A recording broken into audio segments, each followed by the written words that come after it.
آج تک دیکھیں اختلاف ہونا ایک الگ چیز ہے، علماء کے مابین اختلاف ہونا ایک الگ چیز ہے. ایک ہے کلیئر کٹ کسی حرام چیز کو حلال قرار دے دینا، ایک ہے کہ سود ہے، سارے کہتے ہیں کہ سود حرام ہے، تمام علماء کہتے ہیں کہ سود حرام ہے. ہاں یہ اختلاف ہے کہ اس طرح سے بے کرنے میں سود آتا ہے یا نہیں آتا، یہ اختلاف ہے نا. سود کوئی یہ تو نہیں عالم کہتا کہ بھئی سود حلال ہے، بتائیں ابھی تک کسی عالم نے یہ کہا؟ یہ نہیں کوئی کہتا کہ سود حلال. ہاں یہ کہتے ہیں کہ یار اگر قیمتیں دو ہو گئیں تو سود ہے، کوئی کہتا ہے نہیں وقت کی وجہ سے سود ہے، یہ اختلاف ہے. لیکن مستقبل قریب میں رسول اللہ صلی اللہ علیہ وسلم کی وہ حدیث آپ کو عملی طور پر نظر آئے گی کہ ایسے لوگوں کو تیار کر کے علماء کی صف میں شامل کر دیا جائے گا اور کر دیا جا رہا ہے، جو لوگوں کو کلیئر کٹ یہ فتوے دیں گے کہ فلاں حرام کام جو ہے وہ وقتی طور پر تھا، اب وہ حلال ہو چکا ہے. مثال دے دیتا ہوں، یورپ کے اندر، اور نام کن کا لگے گا؟ علماء کا. جب آپ یہ کہیں گے علماء ایسے ہیں، علماء برے ہیں، علماء کھاتے ہیں، علماء غلط بیانی کرتے ہیں، علماء جھوٹ بولتے ہیں، جھوٹے فتوے، تو بتائیں اس میں سارے علماء شامل ہوتے ہیں؟ لوگوں کا دل سارے علماء سے متنفر ہوتا ہے. تو علماء کا نام لے کر لوگوں کو حرام چیزوں کو حلال قرار دیا جائے گا. یورپ کے اندر ایسے علماء کرام جو کہ جنہیں علماء سو کہنا چاہیے، برے علماء کرام کی صف میں شامل کر دیے گئے، جنہوں نے یہ فتویٰ دے دیا ہے، اور یہ فتویٰ آپ انٹرنیٹ پہ سرچ کر سکتے ہیں، جنہوں نے یہ فتویٰ دے دیا ہے کہ مرد کا مرد کے ساتھ شادی کرنا بالکل اسلام کی روح سے جائز ہے. یہ فتویٰ دے دیا گیا ہے، اور ابھی وہاں پہ ہے، آہستہ آہستہ یہاں پہ آ جائے گا. اور وہ کہنے کو علماء ہوں گے مگر وہ ٹرین ہوں گے پیچھے سے شیطانوں کے، یہودیوں کے. آپ کے امام بن کے رہیں گے، آپ کے خطیب بن کے رہیں گے، لیکن وہ حرام چیزوں کو حلال قرار دینا شروع کر دیں گے. رسول اللہ صلی اللہ علیہ وسلم نے فرمایا تھا ایک وقت وہ آئے گا جب اس امت کے لوگ حرام چیز کو کلیئر کٹ حلال کر لیں گے. ریشم حرام ہے، کلیئر کٹ حلال کہہ دیں گے. موسیقی کو کلیئرلی حلال کہہ دیں گے. ابھی تک ہم ذرا لپٹ کے بات کرتے رہے، یعنی جنہوں نے موسیقی میں نرمی پیدا کی انہوں نے بھی تھوڑی سی گول مول بات نہیں، کلیئر کٹ بات ہوگی. اس طرح کی اور سی باتیں، مگر وقت اجازت نہیں دیتا. میں آخری بات کر کے آپ کو بات ختم کرتا ہوں. دیکھیں، جب برائی نہ رہے، جب گناہ کو آپ گناہ نہ سمجھیں تو اس وقت اس کو چھوڑنا اور مشکل ہو جاتا ہے. ہاں ایک ہے آپ گناہ کو گناہ سمجھتے ہیں تو چلو وہ تو آپ اس کو نہیں قریب جائیں گے. مثال کے طور پہ شراب نوشی ہے. اب شراب نوشی کلیئر کٹ ہے، ہمیں پتا ہے کہ نشہ ہے اور حرام ہے، ٹھیک ہے، ہم اس کو اچھا نہیں سمجھیں گے، کوئی قریب نہیں جائے گا، کوئی پیتا بھی ہوگا اس کو برا کہیں گے. لیکن ایک ہے کہ شراب کی طرح کا نشہ آپ کو کسی اور جدید طریقے سے دے دیا جائے اور آپ اس کو فیشن سمجھ کے حاصل کریں، تو بتائیے گناہ سے بچنا کتنا مشکل ہو جائے گا. آپ کے لاہور کے اندر اور فیصل آباد کے بھی چند ہوٹلز کا مجھے علم ہوا ہے جن کے اندر یہ نشہ لانچ کر دیا گیا ہے. وہ نشہ کیا ہے؟ آپ کا بچہ ہوٹل میں کھانا کھانے جائے گا، ٹھیک ہے، ہوٹل میں اس نے کھانا کھایا، لیکن ہمارے نوجوانوں میں آپ کو پتا ہے معاملات ایسے ہیں کہ ذہنی ڈپریشن اور انزائٹی اور یہ جو لڑکے لڑکیوں کا چکر اس وجہ سے بہت بڑھ گیا ہے نا. تو ہوٹل کا ویٹر ان کو کہے گا کہ سر آپ ریلیکسیشن چاہتے ہیں؟ وہ کہے گا جی چاہتا ہوں. وہ دیکھ لے گا نا کہ یہ شیشہ پی رہا ہے، یہ سگریٹ پی رہا ہے، یہ ذرا پریشان ہے. تو ایک نشہ آ گیا ہے، ماسک کا نشہ. لاہور کے ہوٹلوں کے اندر ایلیٹ کلاس ہوٹل، چھوٹے موٹے نہیں، ایلیٹ کلاس، اس کا کیا کام ہے؟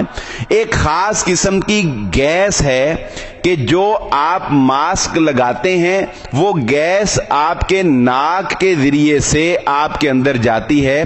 صرف 4 سے 5 سیکنڈ، بس 5 سیکنڈ سے زیادہ اگر ہو جائے تو بندہ زیادہ دیر کے لیے جو ہے وہ بے ہوش ہو سکتا ہے، ڈیتھ بھی ہو سکتی ہے. صرف 5 سیکنڈ کے لیے وہ ماسک لگے گا. اس کی 2500 روپیہ فیس تھی، اب شاید زیادہ ہو گئی ہو. وہ ماسک کیا کرتا ہے؟ وہ ماسک آپ کے دماغ کو سن کر دیتا ہے. گیس آپ کے دماغ میں جائے گی، آپ کے دماغ کو سن کر دے گا.